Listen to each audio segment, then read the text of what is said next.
Aujourd'hui, je suis d'abord venue vous parler de l'albinisme. Moi, je suis arrivée ici en France à l'âge de 5 ans. Je suis née au Cameroun. Mon père, lui, était polygame et il avait 3 femmes et ma mère était la troisième. Et mon papa, il a eu des enfants qui étaient noirs. Et le fait que moi, je suis sortie blanche, ils m'ont confié à un membre de ma famille qui était une tante. Je suis venue en France à l'âge de 5 ans. Malheureusement, ça s'est pas bien passé. Elle ne m'aimait pas parce que j'étais albinos. Moi, je suis malvoyante. Le matin, par exemple, avant d'aller à l'école, c'est à 8h30, moi, on me faisait réveiller à 5h30 du matin.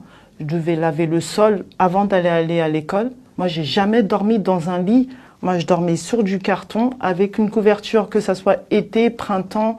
Elle me mettait du piment dans les yeux parce qu'elle voulait que je sois aveugle. Tout ça en me frappant, elle me crachait dessus. Elle déchirait les vêtements sur moi. Mais j'ai vraiment subi des maltraitances très dures au point où j'ai même voulu me suicider plusieurs fois. Donc je suis allée dans un internat. Et de l'internat, je continuais quand même à faire des bêtises. Surtout beaucoup de bagarres, beaucoup de vols.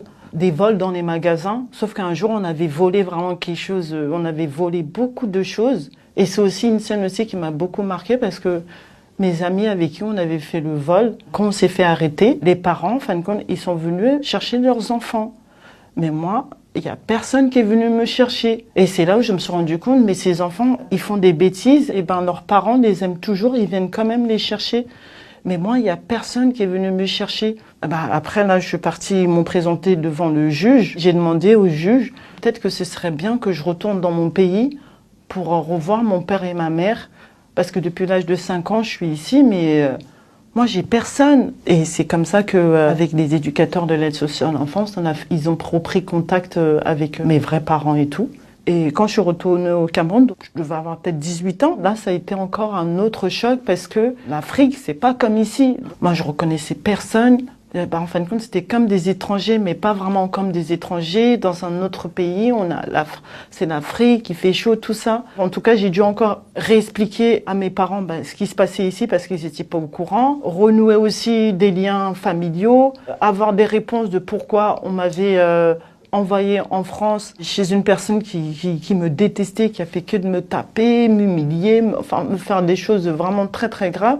Alors aujourd'hui que je vois, je pense que mon père et ma mère, surtout ma mère, je pense pas qu'elle m'a aimé vraiment. Ils avaient les moyens, en fin de compte, de m'élever vraiment correctement. Je pense qu'au fond, ma famille en général, ils m'ont jamais accepté parce que le fait, par exemple, d'avoir un enfant différent d'eux, pour eux, c'est comme une honte, c'est une moquerie. Parce que en Afrique, ils nous voient avec le cancer, des taches partout. Nous, les personnes atteintes d'albinisme, on peut pas bronzer, on est sensible aux rayons du soleil. Souvent, en Afrique, d'où je viens, les familles n'ont pas les moyens, en fin de compte, de pouvoir s'acheter la crème solaire. Donc, beaucoup de personnes atteintes d'albinisme sont tachetées, leur peau est très abîmée. Dans la plupart, meurent beaucoup de cancers de peau.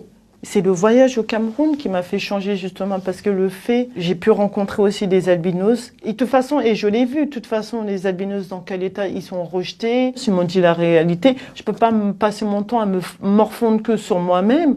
Il faut que je fasse quelque chose. Ils ont besoin de crème solaire, de lunettes. Donc moi, je me suis forcée à m'auto-guérir d'abord aussi pour pouvoir essayer de leur sauver eux.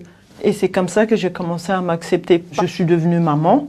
Comme j'ai eu mon premier enfant, il fallait que je lui explique déjà qui j'étais. Trouver un moyen aussi pour pouvoir que lui, il puisse aussi expliquer aussi aux enfants qui j'étais. Et du coup, j'ai créé un livret qui parlait en fin de compte de l'albinisme. Je suis allée voir la maîtresse et je l'ai distribué à la classe. Il faut que j'explique aux gens que être une albino, c'est pas une tare.